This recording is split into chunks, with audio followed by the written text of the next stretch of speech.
According to the World Health Organization, the average global lifespan is 72 years. And if we assume that many people now start using social media as young as 10 years old, that means the average person will spend a total of 3,462,390 minutes, which equates to 6 years and 8 months of their lives just on social media.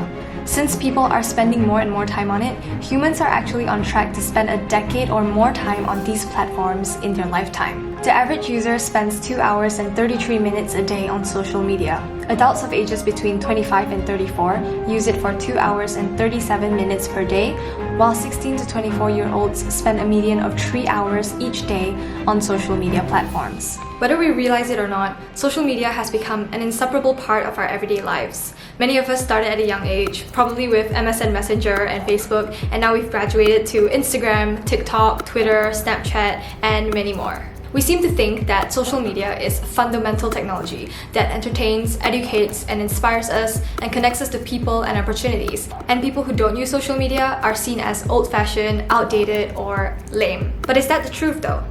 Have we taken a look at all the negative impacts that social media can potentially have on our lives? Were we much happier before the rise of social media? Do we feel worse about ourselves right now compared to before? Are we getting more and more miserable from constantly comparing ourselves to people that we see online? Are Gen Zs and millennials more prone to mental health issues because of the proliferation of social media?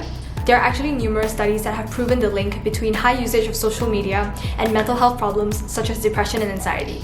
Now, before we go any further, let me just put it out there that I am by no means saying that social media is the devil. It's not. It's a wonderful tool that, if used properly and with intention, can bring lots of benefits to your life. As a marketer myself, I'm aware of the importance of social media marketing for brands. But for personal use, if it reaches the point where you're feeling really terrible about yourself every single day and you find yourself constantly comparing your life with everyone else's seemingly perfect ones, newsflash, most of it isn't how their lives actually look like, and you're waking up every day with anxiety and feeling like you're never good enough and you feel like your mental health is about to slide off the edge of a cliff, maybe it's time for you to take a break. So that's what I did. I quit social media for 30 days. Now, this isn't my first detox. The first time I did it was in 2018. I was in a bad place mentally and emotionally, and I felt like I needed a breather from it all. So I got off social media for about a month and a half, and it was a success. Long story short, I got control of my life again. So last month, I decided to go on another detox. Everything was starting to get a little overwhelming, and I felt my anxiety and insecurity levels rise with each piece of content I was consuming on my timeline. So I deleted the Facebook, Instagram, TikTok, and Twitter apps on my phone. The first few days were difficult, to say the least. I felt my hands itching for something to pick up and open and mindlessly scroll or read through. But more importantly, I felt my brain searching for something. And that something was dopamine. As we all know, dopamine is a feel-good chemical that is released in the presence of sex, exercise, gambling, alcohol, nice music, good food, and successful social interactions. Social media is designed in a way to tap into our dopamine-producing systems. That's why it feels so good when you get a like or a comment or any other response. But beyond that, according to a Harvard study, social media is programmed to be as addictive as possible, similar to a slot machine. You know that intense anticipation you feel after you pull the lever and while the wheels are turning? The moments between the lever pull and the outcome provide time for our dopamine neurons to increase their activity, creating a rewarding feeling just by playing the game. In the same way, social media is programmed in a way that gives us unexpected rewards, which gives us a bigger dopamine hit than expected rewards. So you pull down to refresh the page, and this whole pull down mechanism, it is not by chance, it is not by accident. It actually mimics the lever of a slot machine in a casino. So you pull down and you anticipate something, and you get an unexpected reward in the form of a notification. And it feels good. That's how it's supposed to be. That's how it's programmed to be. Social media is designed to be addictive and to take your time. That's how they profit off of it, with your attention and your time, by giving you the dopamine-driven need for social appraisal. So I guess I experienced what I would say were withdrawal symptoms. I'm actually surprised at how much of an impact social media has on our brains. For the first few days of my detox, I remember just being very moody and down.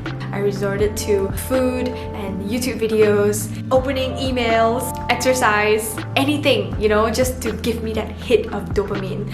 I know I sound like a junkie right now, but Yeah, that's how I felt. So I spent those few days feeling really lethargic and sad, like an addict in rehab. It was really terrible. But as the week went by, I found ways to cope with it by replacing social media with other things, like increasing the frequency of my video calls with my friends, exercising a little bit more, playing Stardew Valley, mostly playing Stardew Valley. No regrets, I love that game.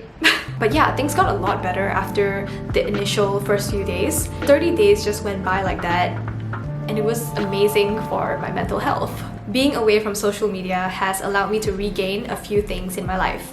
The first thing is my time. From the detox, I realized how much time I actually spend scrolling, reading, consuming content. It actually takes up a lot of hours in a day.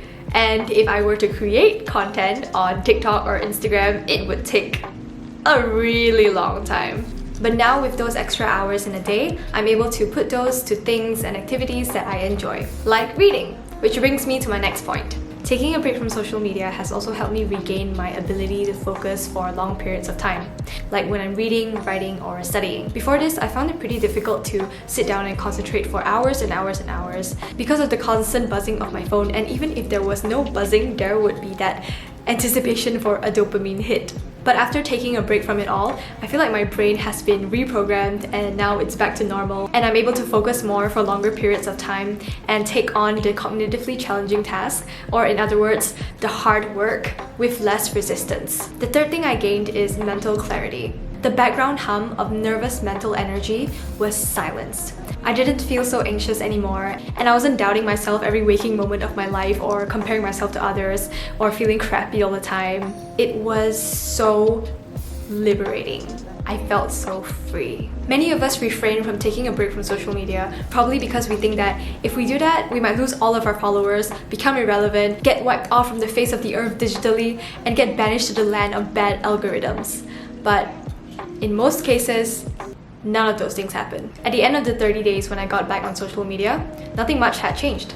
I hadn't lost all of my followers, nor was I banished to some digital wasteland. The world hadn't crumbled and burned in my absence. It was all the same. But I came back stronger and more clear-headed than before. To conclude, I think having a healthy relationship with social media is very possible and very important. Social media is a great and powerful tool, but it highly depends on how you use it. For example, we should be using it with purpose and intention. And if you're feeling really overwhelmed, don't be afraid to take a break from it. The world will keep on spinning, and it might be more liberating for you than you think. Thanks for watching.